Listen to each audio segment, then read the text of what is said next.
เฮ็ดไปเลยน้องดำโอ้ผัดถ้วยล้างถ้วยนึ่งข้าวแล้วบ่นี่น้องดำเพิ่นล้างถ้วยไปพี่น้องเอ้ยคือสิได้เกี่ยวแล้วข้าวหน้าแรงฮะใจสิได้เกี่ยวเลยโอ้นึ่งข้าวท่าแม่บ่นี่โอ้น้องดำเพิ่นเฮ็ดเวียกเฮ็ดงานท่าแม่เพิ่นพี่น้องเอ้ยค่ำบ่เพิ่นมานี่เดี๋ยวนี้4 โมง 5 โมงเลยเด้แต่นั่นก็ฮอดแล้วนี่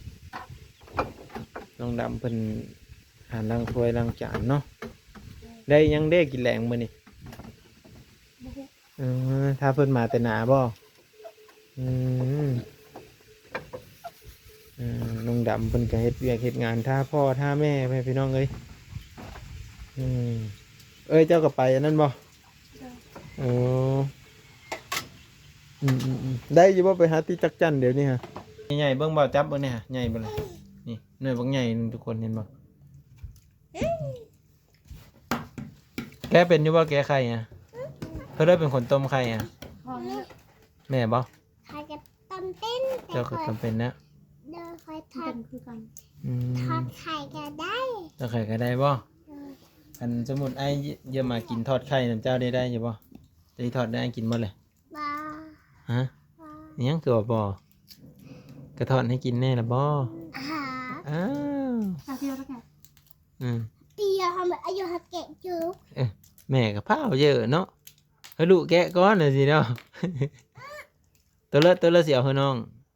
ระวังเด้อมันป้อนเขาป่าได้ฮะเอาให้น้องแน่เอาให้แม่แน่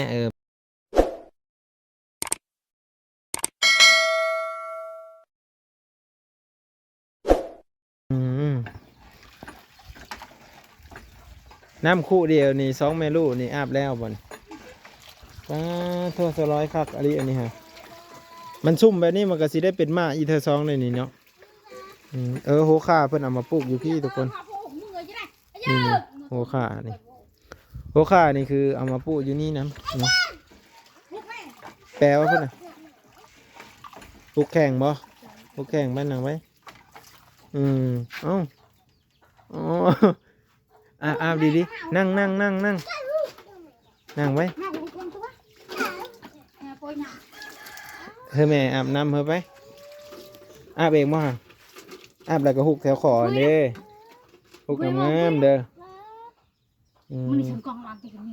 ตัดเอาได้บ่อะไรพายผูกแขนนะมันดำเลยไม่สิตัดเธอ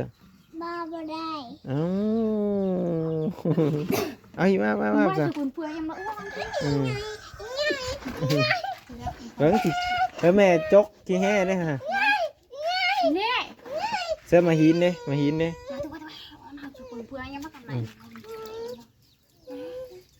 ฮ้ยแม่เจ้าหุกเคยอยู่แข่งนั่งลงเลยนั่งลงไว้เดี๋ยวหุกกระงามแล้วปกติบุญเพ่งสีหุกเองนะ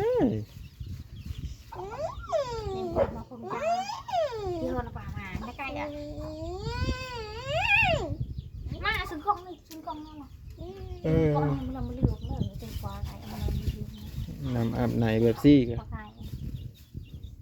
สะอาดงามตาแล้วแบบนี้แถวนี้ก็กวาดน้ำน่ะสลอย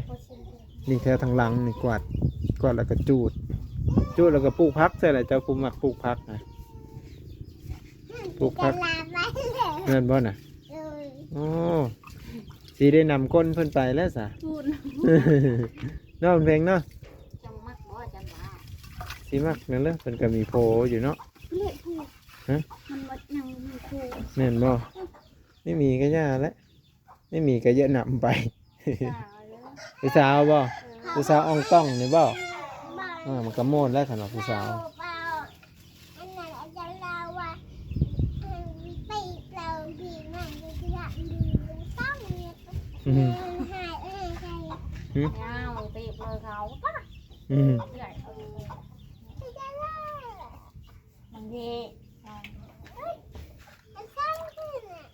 เด็กส่งประมาณนั้นถือเกิบนี่แหละมีเยอะแข่งดำก็ได้อันนี้เกิบมีถือกับแข่งดำแล้วเนาะบ่มี โอ้ เจอ เกือบบ่มีไปเลยเย็นบ่ หมาคุย เจ็บบ่หรือว่าเลยนะโอ้จังหวะหายดีจัง เดนกายเอ็นคอยคอยมาลงยา อืม จะรู้ไหมมาถึงช่วยอะไรก่อน ออกคักอยู่น้ำเพิ่นดีกว่าอาบน้ำคู่มือเดิมถึงเด้อจึงสิได้สวยงามเนาะมื้ออื่นบ่ได้ไปแต่ว่าฮะเป็นเพื่อไปมื้อนี้เพราะมื้ออื่นไปพัก เจ้าบ่สิไปห้องหมอฮะอืม มันเป็นอะไรกันก่อนโม จากกันอาบน้ำอาบใน นอน เลย ไปไง แล้วใกล้เนี่ยแล้วใกล้เนี่ย นอนไปไง เชื่อเชื่อเชื่อ แล้วไงไหม ฮะ สำคัญ เมนว่าสำแขนมะ มะ ม่วง ม่วง มะม่วง โอ้ย อยูเชื่อนะเขามีให้บ่ บอกบื้มค่อยมาเอาอีก อืม ตาไว้กิน เอาให้กินบ่ให้เขากินน้ำบ่ จะบุกินหม้อคอยที่ไปเอามือ ซีได้มาอยู่บ่เนี่ยยันไปปงพีมีจักไหนมืออื่นอยู่บ้านตะแล้วพุ่นคนตายพี่น้อง พี่น้องจ้า ขันมาก็ซีซ้ำนี่บางเทิกแต่ค่ำ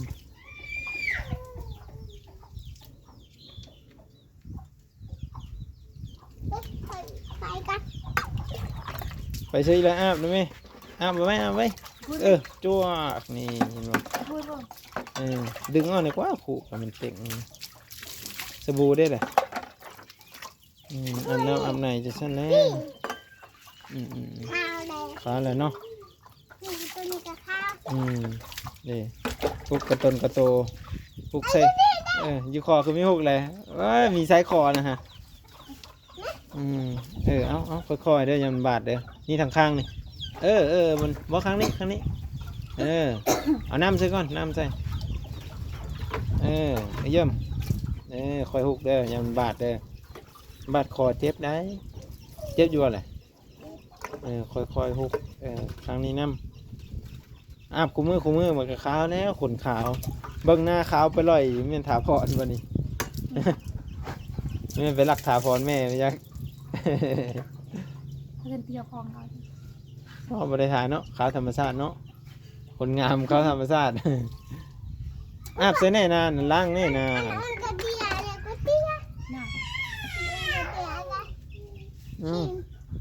ถ้าชิมจะมีนิ้วเนี่ยนิ้วเตียงอะไรก็ได้ นะคะ เอาอาบ อาบน้ำมัน คุยไปเจียวกวยชุบซาโลเอ็มคุยอ่ะ เจ้าคือมีสูบเสื้อกับพุ้ยเหรอ หนู เพื่อจีเต็มบ่พวกสบู่นั่นนั่ง อ่ะสบู่ไม่มีอะไร เอ้าสบู่มดนะ หมดเลย เกลือแป้งโนกับมดสบู่กับมด อ่ะ ตายคักมาเนี่ย มันคือ เอ้าเสื้อเกลือเพื่อนเอามาเฮอตอนนั้นมากระลายเนี่ย ใช่ มดเลย หมด เพื่ เลย อน นี่บุญเพ่งเลย แล้ว ไม่ได้ เห็น คิด มีอยู่เรื่องกาพอแล้วลงมาทีเอามาอยู่ทีป่ะอยู่เรื่อง เอาไว้ให้ไฟถูเนาะ ไอ้กัด สบู่ต้องใส่ด้วยหนังเด้อ นี่มันสบู่ใช่ไหม สบู่กับบุญเนาะเอาไปหาเป็นเครื่องเป็นคล้องสิเป็นเลือกดำจะหานึ่งข้าวนึ่งน้ำแล้วบางอย่างไปเบิ่งก่อนไปเหินน้องดำก่อนพี่น้องเอ้ยเพิ่นเกี่ยวข้าวแล้วบ่ฮะไปเสียแหละ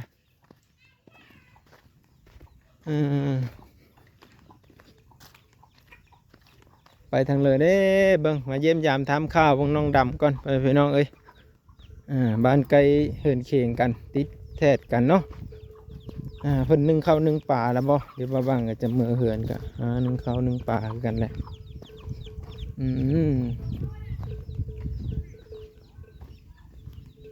เพิ่นเฮ็ดไปเลยอันนี้จ๊ะเอ เฮ็ดไปเลยน้องดำโอ้ผัดถ้วยล้างถ้วยนึ่งข้าวแล้วบ่นี่น้องดำเพิ่นล้างถ้วยไปพี่น้องเอ้ยเคยสิได้เกี่ยวแล้วข้าวหน้าแรงฮะใจสิได้เกี่ยวเลย โอ้นึ่งข้าวท่าแม่ป่ะนี่ เลย โอ้น้องดำเพิ่นเฮ็ดเวียกเฮ็ดงานท่าแม่เพิ่นพี่น้องเอ้ยค่ำบ่เพิ่นมานี่ ข้าว เดี๋ยวนี้4 โมง5 โมงเลยเด้แต่นั้นก็ฮอดแล้วนี่น้องดำเพิ่นหาล้างถ้วยล้างจานเนาะได้ยังได้กินแรงมื้อนี่ บุก ถ้าเพิ่นมาแต่หนาบ่อืมน้องดำเพิ่นก็เฮ็ดเวียกเฮ็ดงานท่าพ่อท่าแม่ไปพี่น้องเอ้ยเจ้าก็ไปอันนั้นบ่โอ้ได้อยู่บ่ไปหาที่จักจั่นเดี๋ยวนี้ฮะ มาดูไป จักจั่นก็เริ่มมาห้องเนี่ยมันยังตกระวังตกเด้อหั่นจะได้คนตกลงหั่นเลยไม่ได้ฮับเอาได้น้องดำ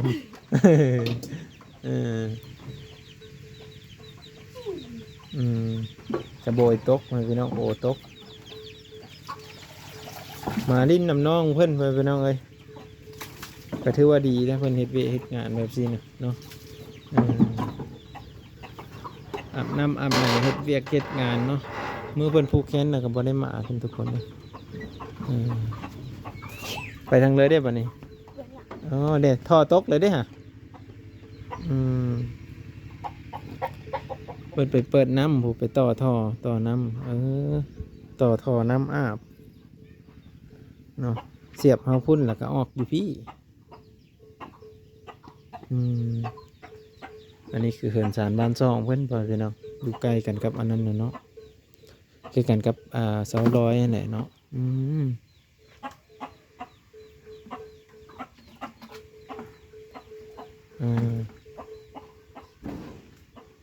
ขายอยืดสะดวกสบายเนาะไม่ได้ตักน้ำเนาะน้องด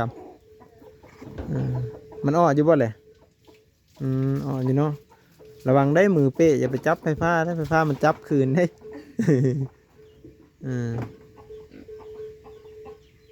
นั่นไฟฟ้ามันจับน้องดำไปพี่น้องเลยนี่ก็โอ้ยแดดนี่ลิตรละมือก็ได้ไม่ได้ไปทางเรือบ่มือนี่อยู่เหินท่าแม่เนาะดึงเขาดึงน้ำไปพี่น้องเอ้ยโอ้ก็ถือว่าดุเด้น้องดำนี่ก็ได้ทำความสะอาดปัดเหินปัดสารท่าพ่อท่าแม่เนาะดีแล้วน้องดำมีโทรทัศน์เบิ้งมาอยู่เหินเจ้านี่ค่าไฟแต่ละเดือนได้เสียเท่าไหร่แม่เพิ่นเสียเปล่าเจ้าก็มักเบิ้งอยู่บ่โทรทัศน์กะอ๋อยันมามักเบิ้งใช่แล้วกลางคืนได้สาเหตุจะได้นอนโทรศัพท์ได้สะยังไม่ทันได้แปลงซ้ำแปลงแล้วเลย FC ว่าเขาแปลงเขาแนวโอ้ยจะขี่หาเงินมาสิพี่น้องมาแปลงให้เพิ่นก็ได้ FC ก็สิมีเมตตาเพิ่นในบ่เนาะแปลงโทรศัพท์ให้เพิ่นแน่FC น่าจะซื้อเครื่องใหม่ให้เพิ่นเลยนะเพิ่นสิมีแปลงเนาะเพิ่นสิซื้อเครื่องใหม่เพิ่นมีจักเนาะ น้องเพิ่นกันในนี้แหละทุกคนได้เฮ็ดเวรเฮ็ดงานตามภาษาสาวบ้านเนาะเด็กหญิงแถวบ้านนอกชนบทก็นึ่งข้าวนึ่งปลาไว้พี่น้องปิ้นมาพี่นาทีปิ้นหน้าพี่แหละโอ้เพิ่นสิเม่นเครื่องอันนั้นโอ้ยปิ้นหน้ามาก็เอาลังเฮ็ดบ่ได้เลยเนาะแม่นแล้วโอ้บ่บางก็ได้ลืมน้ำสิเต็มเลยได้ฮะมาลิ้นน้ำเพิ่นเพื่อนพี่น้องเอ้ยเนาะเพิ่นก็เฮ็ดเวกเฮ็ดงานหลายบ่ไก่เจ้าน้องดำหมูได้จักโตหมูนะ ดูเดี๋ยว อ้อลูกแล้วบ่ขายแล้วตอนนั้นนะอ้อลูกนะ เอาเบิด เขาเลยเขาซื้อนะ บอคือเขาเรียก เอาปั่นพี่น้องเลี้ยงบ่ เบิด เอาใจดีแท้ว่าสิปั่นเนื้ออ้ายเนี่ยบ่จากโตหนึ่ง เอาเบิดแล้ว คันขายก็ตัวละพันเนาะ เบิด ตัวละพันได้เขาขาย เต็มได้นำระวังมือเด้อเสร็จดีๆเด้ยันไผดูด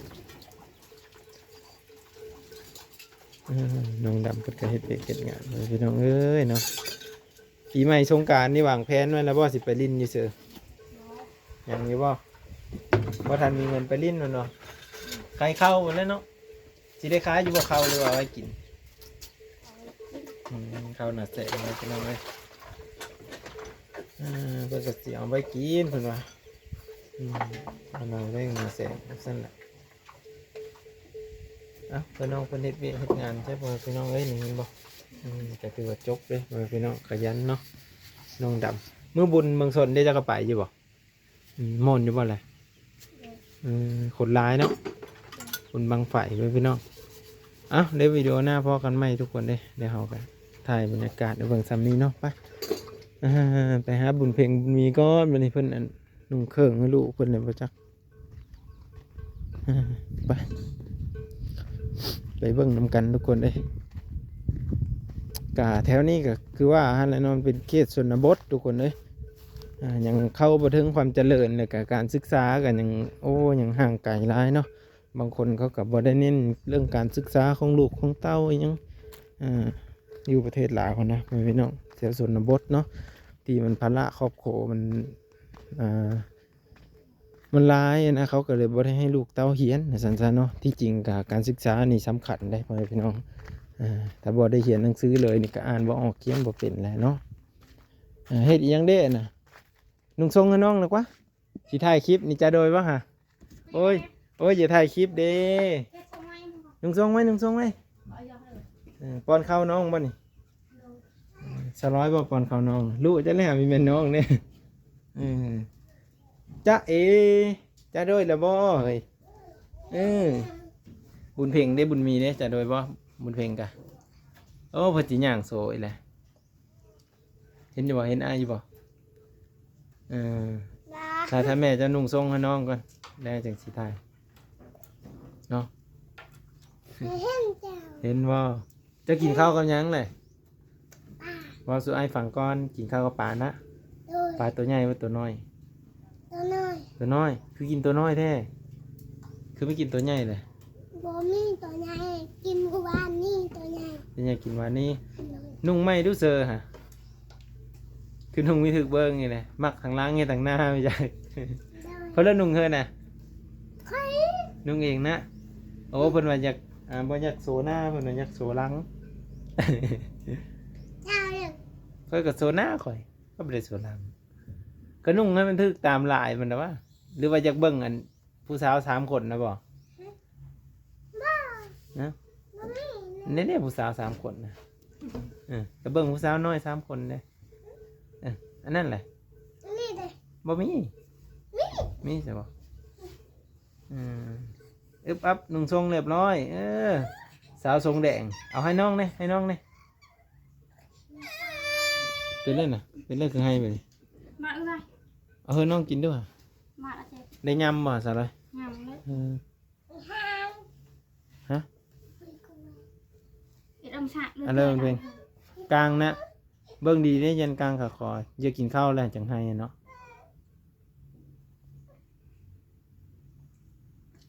เป็นฮอตปอนข้าวน้องโอ้ยเอาน้ำมาน้องกินน้ำเลยเจ้าว่าเป็นคนยำข้าวน้องอ่ะ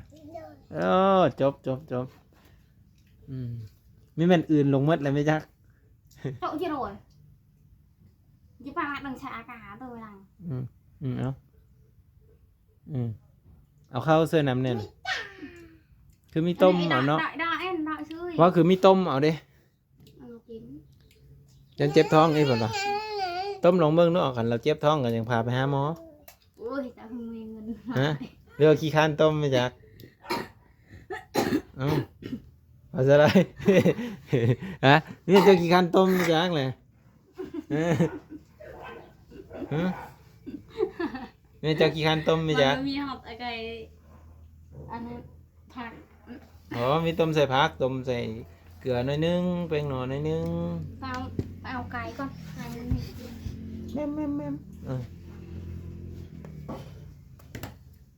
แม่เด้อแม่ใหญ่ไหวเด้อจะได้ไปเขียนหนังสือเรียนหนังสือน้ำบุญเพ่งเด้ย่าง2น้องย่างไปโรงเรียนบ้านมากับย่างมาทำกันเนาะถึงได้หมู่เนาะย่างแล้วต่อเอาแลนเลยเนาะแล้วไปเลยที่นี่จะรับที่นั่นรับช่างเลยวิวโอ้ได้ยังได้อ่ะนะไก่บ่มีของกินเนาะโอ้แล้วก็ซ้ำนั่นแหละของกินเนาะเขาบ่ได้อยากเลยคอยบ่แล้วจะยำให้ลูกนี่ดิเรากินอยู่ที่ลูกกัน กิน เอาไข่แดงก็ได้ยำไข่แดงไข่ขาวก็ได้เอาให้เพิ่นกินสิให้เพิ่นกินอยู่บ่ แซ่บมาก มันก็เฮาป้าแม่เมื่อแล้วว่าเขาไปยำไข่เอาให้น้องกินมื้อหำบุญเพ็งเอาจับให้เพิ่นจับเอาเองเนี่ย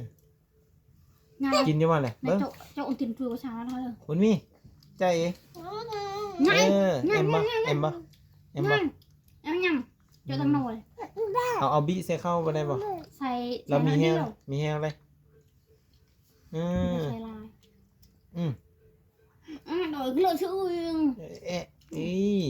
เอาใส่น้อยนึงแหละเอาข้าวใส่น้อยนึงเด็ดนี่ไข่ทางข้างโอ้เป็นฮอตปอนข้าวน้องนอกก็จบแล้วสิเจ้าบ่สอนให้เราปอนข้าวน้องนี่หรือว่าเราเฮ็ดเอง เฮ็ดเอง จบด้วยนี่ทุกคนนี่แม่นอิ่มแล้วจังอ่ะกินน้ำบ่แม่นเหนียวบนเพลงนี่เด้แม่นเหนียวมีเด้ คนสักเลย เขาแม่นเหนียวเด้มันมีบนเพลงแม่นเหนียว เนี่ยค่ะ เหนียวน้องเจ้าแล้วนี่แล้วว่าบ่น้องเขาบ่ได้เหนียวแม่เขาเหนียวไส มันตั้งเป็นพวง หมดแล้วบ่ไข่ฮะ หมดละ เอาคือกินดุแท้ก็ดีเลยได้กินไข่บำรุงร่างกายเอาให้น้องกินน้ำเลยนะเอาใส่ข้าวเลยจับให้ดีแอมบอหอมเดียว เอาอันนั้นเนี่ยฮะเมนแคนเลยไม่จังฮะเอาน้ำ บ้า ฮะแคนเนี่ยฮะ เดียว แซ่บว่าสักหน่อยปานนั้นเราไม่กินข้าวไม่กินไข่เนาะผู้เบิ่งเนี่ยผู้ระบีบทิมมาเลยเอาไอ้ป้อนแล้วเลยต้มใส่ไข่นี่ก็แซ่บได้สักหน่อยเราไม่กินแล้วฮะเอาน้ำ เดี๋ยวไอ้ จักแม่นเพื่อนแม่นยากเก็บยันเท้าปะเหมือนเนาะ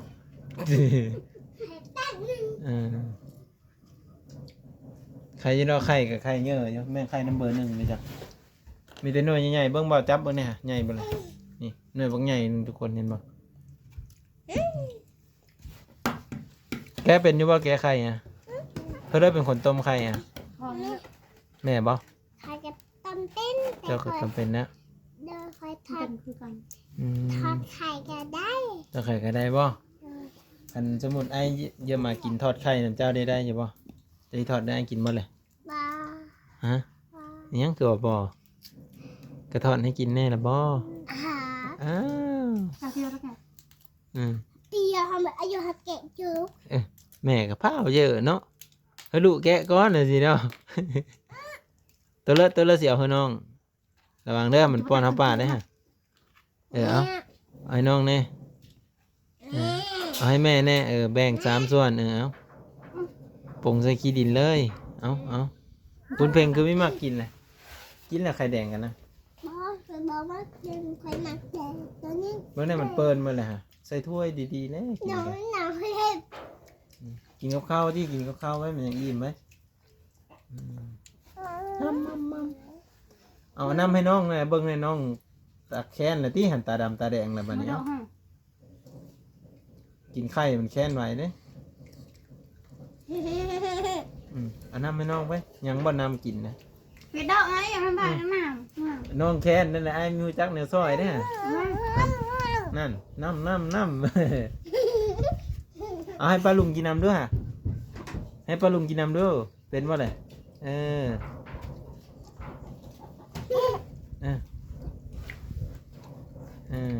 ระวังสมัครเด้ออึบ มันฮ้อนบ่เลยนะกินน้ำดีกว่าฝุ่นฝุ่น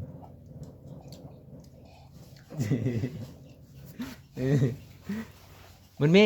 กินน้ำเนี่ยมาพี่เนี่ย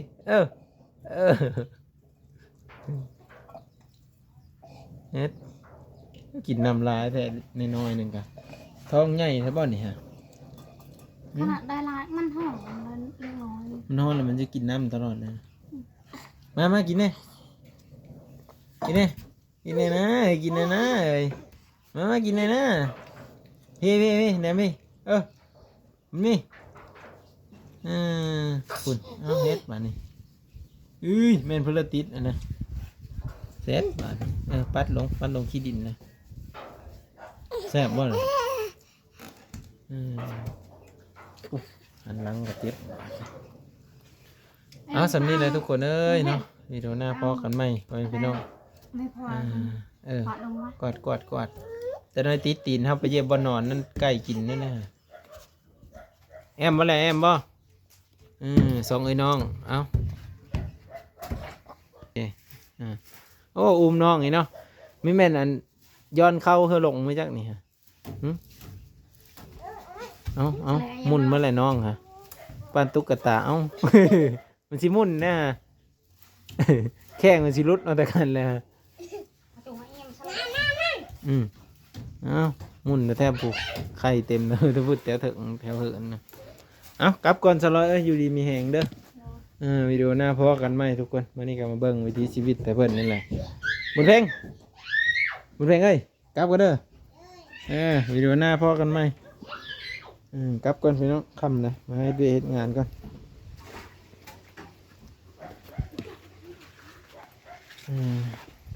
ขอบใจขอบบุญขอบคุณเด้อพี่น้องเด้อที่มาให้กำลังใจเนาะว่าบ้างกะดีมกดีใจที่ FC มาคอมเมนต์แล้วก็ตักเตือนตลอดพี่น้องถ้ามาบ้างว่าผิดพลาดประการใดหรือว่าตอบความคิดเห็นแหงไปหรือว่าจังไดก็ขอโทษขออภัยพี่ๆทุกคนเด้อพี่น้องเด้อเดี๋ยววิดีโอนะพอกันไหมว่าบ้างขอบพระคุณกำลังใจทุกกำลังใจเลยเด้อพี่น้องที่มาให้กำลังใจและบอกคำโฆษณาบ้างเด้อพี่น้องเด้อโดยคลิปนี้จะได้จบไปเพียงเท่านี้บ๊ายบายมึงเพ่งบ๊ายบายเนี่ย